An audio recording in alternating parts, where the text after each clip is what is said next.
Welcome to our channel. Today we're diving into a simple yet essential task, adding your phone number to your Gmail account on PC, especially with the latest updates. Let's get started. First, open your web browser and navigate to gmail.com. Make sure you're logged into your account. Once you're in, look to the top right corner of the screen. You'll see a gear icon. Click on that. This icon takes you to the Settings menu. Next, you'll want to select See All Settings. This option will open up a new window where you can explore all the features of your account. Now, head over to the Accounts and Import tab. Here, you'll find a link that says Other Google Account Settings. Click on it to proceed. You'll be directed to your Google Account settings.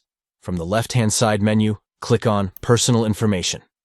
This section is where you can manage your personal details like your name, email, and now your phone number. Scroll down until you find the Phone Number option. Click on it and a new field will appear. Now, enter your phone number and don't forget to click Verify.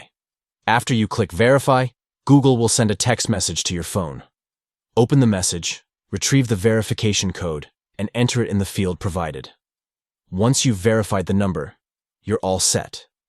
Your phone number is now linked to your Gmail account, adding an extra layer of security and making account recovery much easier. Thanks for watching, and don't forget to like and subscribe for more helpful tutorials.